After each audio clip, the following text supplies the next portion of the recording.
एकादशी का व्रत सदा देता शुभ वरदान। हरि कृपा से मिटे सभी जीवन के संकट संताप। धर्म मार्ग पर जो चले पाए सुख संतान पुत्रदा। व्रत की महिमा जग में पूजित कान। हरे कृष्ण एकादशी के व्रत ही नहीं बल्कि संतान सुख और संतान के जीवन में सौभाग्य की प्राप्ति का एकमात्र माध्यम है। ये दिन भगवान विष्णु की भक्ति और उनके चरणों में समर्पण का प्रतीक है। आइए आज पुत्रदा एकादशी कथा सुनकर अपने देखो भक्ति और आशीर्वाद से पूरित करें।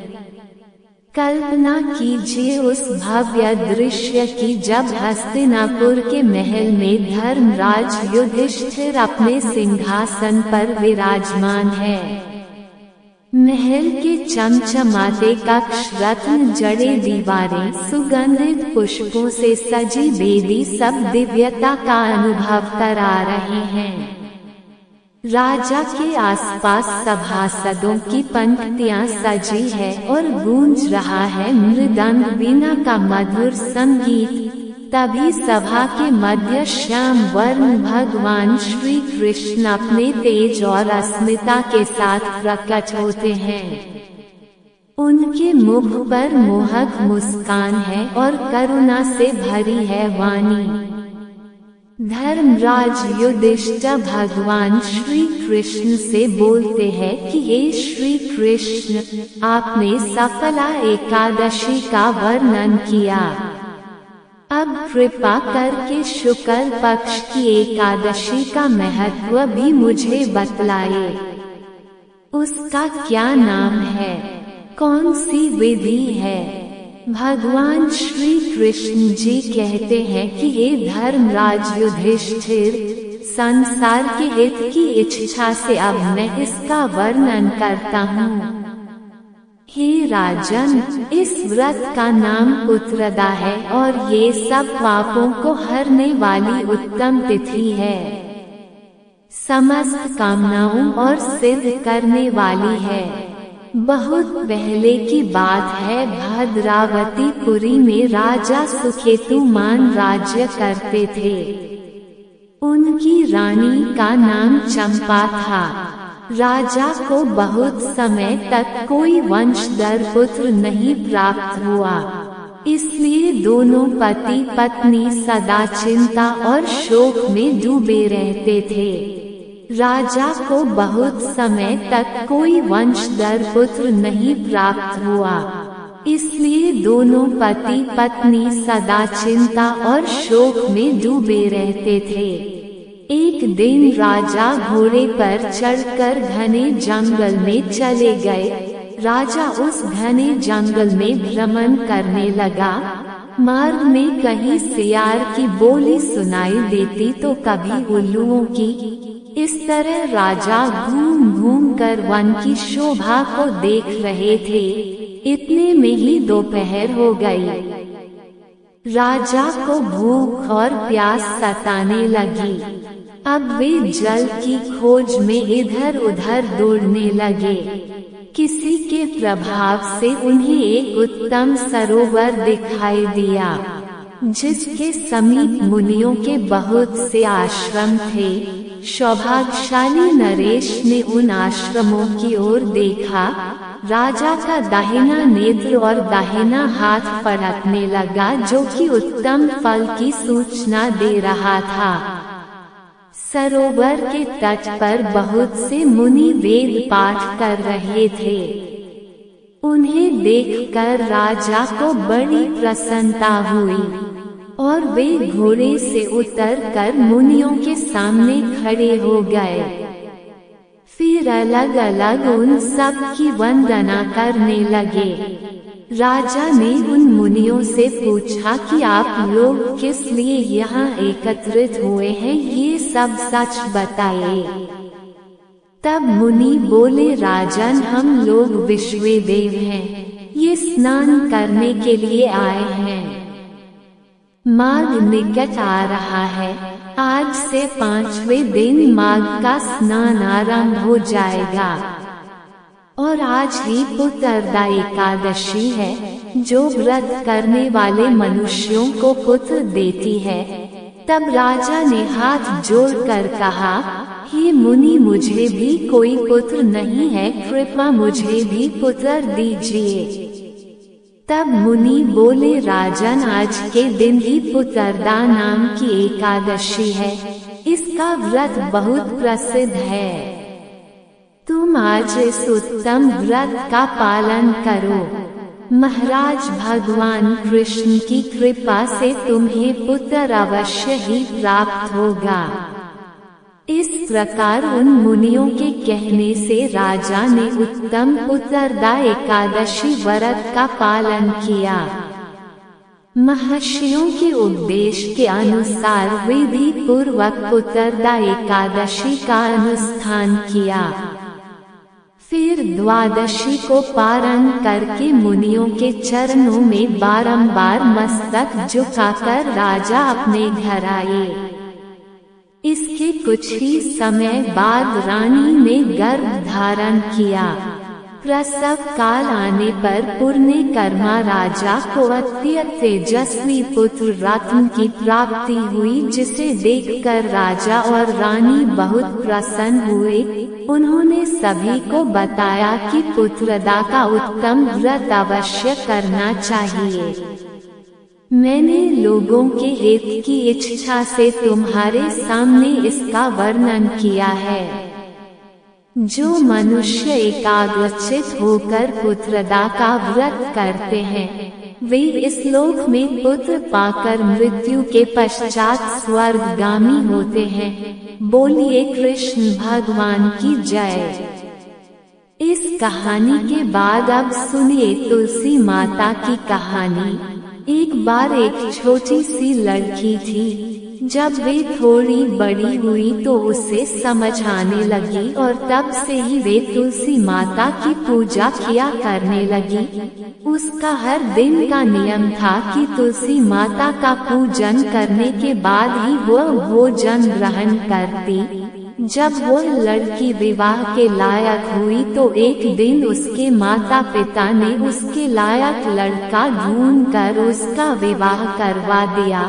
लड़की को उसके माता पिता ने दहेज में एक तुलसी भी दी थी। अब वह लड़की हर दिन सुबह उठते ही पूजा करती, तुलसी की पूजा करती। फिर उसके बाद ही खाना खाने बैठती थी। उसकी 2 जेठानियां भी थी। वे दोनों उसको इस तरह पूजा करता देखती, खूब मजाक उड़ाती कि बड़ी नियम धर्म वाली बनती है। उन दोनों को उस लड़की से बहुत ईर्ष्या भी होती थी, इसलिए वे तुलसी जी का गमला छिपा दिया करती थी। वह लड़की बड़ी मुश्किल से ढूंढकर गमला लाती और फिर उसे अच्छे से साफ करती और फिर पूजा करती और उसके बाद कुछ खाती थी। आए दिन उस लड़की की जेठानियां उसे सताने लगी और गमला छुपा दिया करती। किसी तरह से ढूंढ ढांड कर वे तुलसी का गमला लाती और पूजा करती। एक दिन तो उसके जेठानियों ने क्या करा कि तुलसी का वह गमला ही दूर फेंक दिया। लड़की ने घर में आस-पास उस गमले को खूब ढूंढा, लेकिन गमला वहाँ होता तब तो मिलता ना। वह गमला मिला ही नहीं। ढूंढ ढांड कर वह लड़की बहुत परेशान हो गई। इतना दुखी हो गई कि जब उसने तुलसी जी की पूजा ही नहीं की तो उसने खाना भी नहीं खाया, जो कि उसका रोज का नियम जो था। अब जब नियम टूटा तो वह बहुत उदास हो गई। उस लड़की की सच्ची भक्ति देखकर इधर तुलसी माता उस पर बहुत प्रसन्न हो गई और उसके कमरे में अचानक तुलसी माता का गमला प्रकट हो गया।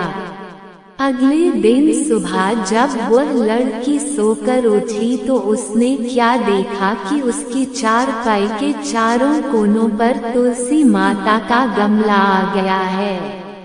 अब तो ये देखकर लड़की बहुत खुश हो गई और सोचने लगी कि अब तो मेरी तुलसी माता को कोई चुरा नहीं सकेगा, कोई तुलसी का गमला छुपा नहीं सकेगा। पूजा करने के लिए भी मुझे अब कहीं और नहीं जाना पड़ेगा। अब तो मेरी तुलसी माता को कोई फेंक भी नहीं सकेगा। ये सोचकर बहुत खुश हो गई और जल्दी से उठकर उसने स्नान किया और तुलसी माता की पूजा कर ली। पूजा करने के बाद जब वे खाना खाने बैठी तो उसकी जेठानियाँ उसका मजाक उड़ाने लगी। कहने लगी, लो देवरानी का नियम धर्म पूरा हो गया। दरअसल उन्होंने ऐसा इसलिए कहा क्योंकि उन्होंने तो जानबूझकर तुलसी का गमला बहुत दूर फेंक दिया था और उन्हें ये लग रहा था कि देवरानी ने आज तुलसी की पूजा नहीं की और बिना पूजा किए ही खाना खाने बैठ गई। तब दोनों जेठानियाँ देवरानी को ताना देते हुए कहने लगी, हो गया तुम्हारा नियम धर्म पूरा, कर ली तुमने तुलसी की पूजा। तो देवरानी धीरे से बोलने लगी, हाँ मैंने पूजा कर ली। जेठानियाँ कहने लगी, अरे कहाँ से कर ली पूजा, गमला तो हमने फेंक दिया था। ऐसा कहकर जेठानियाँ हंसने लगी तो देवरानी कहने लगी, देख लो मेरे कमरे में खाट पर तुलसी जी लगी हुई है। अंदर जाकर जेठानियों ने देखा तो बहुत शर्मिंदा हुई और बोली, देवरानी तुम्हारी भक्ति में बहुत सच्चाई है, हमने तुम्हें बहुत परेशान किया, हमें क्षमा कर दो। तब भोली भाली देवरानी ने अपनी जेठानियों को माफ कर दिया। फिर तीनों मिलकर तुलसी जी की पूजा करने लगी। उनका घर सुख समृद्धि से भर गया।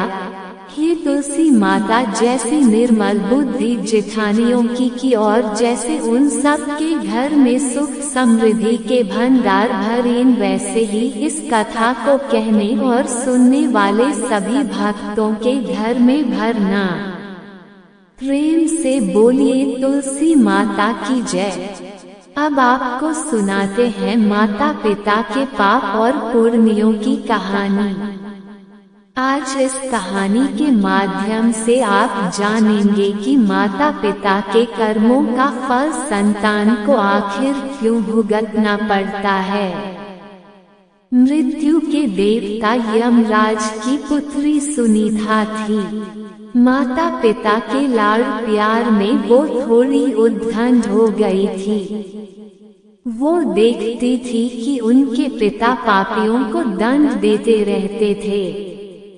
सुनीता पाप और पुण्य का अंतर नहीं समझती थी, इसलिए खेल खेल में किसी के अच्छे काम में बाधा डाल देती और किसी को अकारण मारने लगती।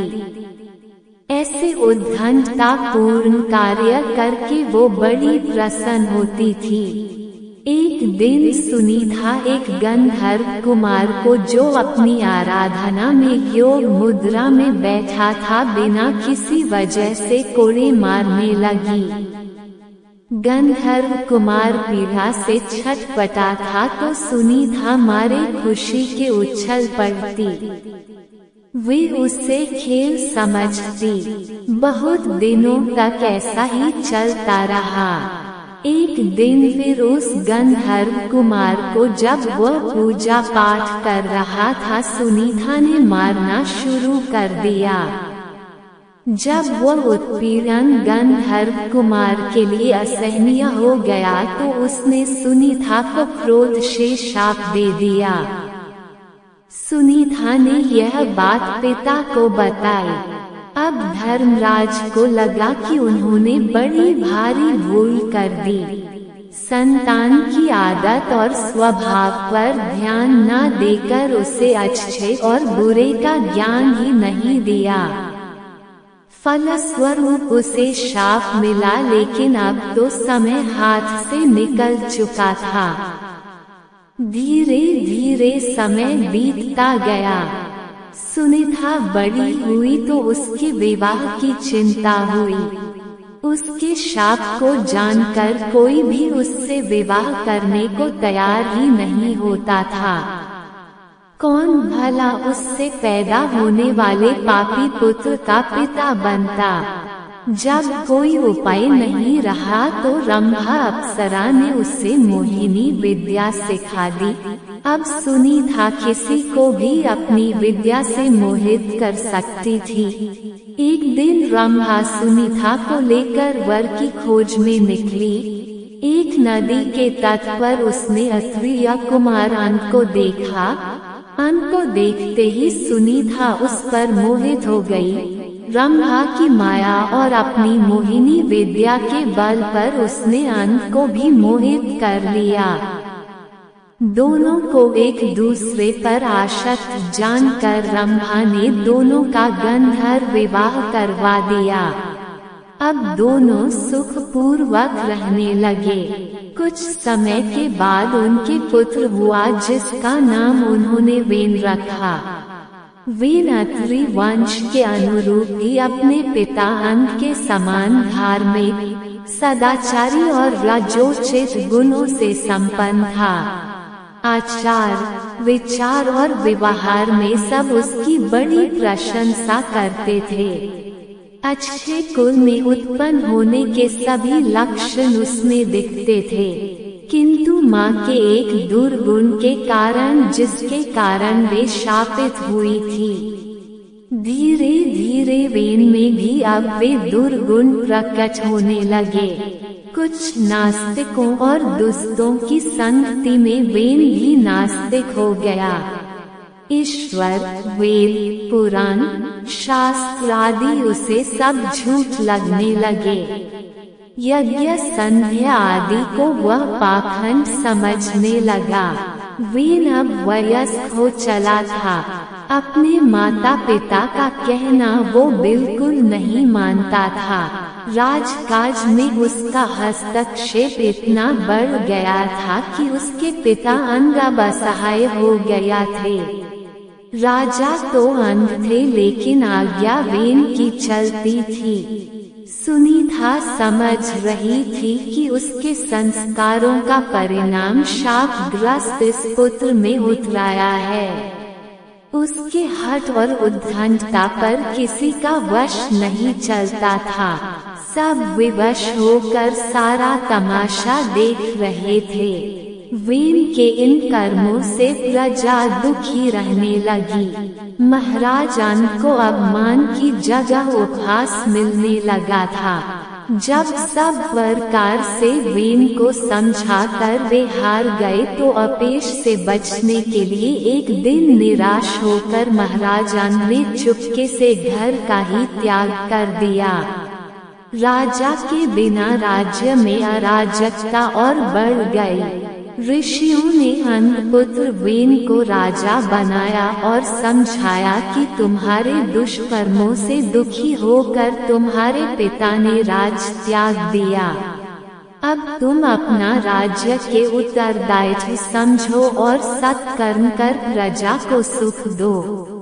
किंतु वेन राजा बनकर तो और अधिक अहंकारी हो गया। बोला, आप लोग मुझे ज्ञान मत दीजिए, मैं स्वयं बड़ा ज्ञानी हूँ। ईश्वर, धर्म, शास्त्र आदि सब मेरे आदेश से स्थापित होंगे। मेरी ही आज्ञा धर्म होगा, शास्त्र वचन होगा। आप सब लोग अब मेरी आज्ञा के अनुसार चलिए और मुझे में ईश्वर, धर्म तथा शास्त्र की छाया देखिए। ऐसे विचारों वाले वेन के कार्यों से देश में अराजकता बढ़ने लगी। सारे धार्मिक और सत्कार्य बंद हो गए। प्रजा की कोई सुरक्षा ही नहीं रह गई, दुष्ट लोगों का बोलबाला हो गया, धार्मिक कार्य बंद हो गए, अधर्म का बोलबाला हो गया। कहते हैं हर चीज का अंत होता है। पाप का घड़ा जब भर गया तो ऋषि मुनियों और प्रजाजनों ने विद्रोह कर दिया, वेन को पकड़ लिया गया और उसे प्रताड़ित कर राजा के पद से हटा दिया। सत्ता छिन जाने से वह असहाय हो गया, अब वह दूसरों की दया पर निर्भर था। ऋषियों ने प्रजा से परामर्श करके उसके पुत्र प्रथु को राजा के पद पर प्रतिष्ठित कर दिया और वेन जंगल में चला गया। निश्चय ही अच्छे कुल परिवार का व्यक्ति की कुसंगति के कारण अपनी मर्यादा भूलकर कुमार्गी हो जाता है, अपने कुल धर्म को भूलकर सबके दुख का कारण बनता है और अंत में अपने इसी आचरण के कारण वह स्वयं भी नष्ट हो जाता है। इसलिए कुसंगति और कुसंस्कारों से हमेशा बचना चाहिए। तो ये थी आज की कहानी। उम्मीद है आपको वीडियो पसंद आई होगी।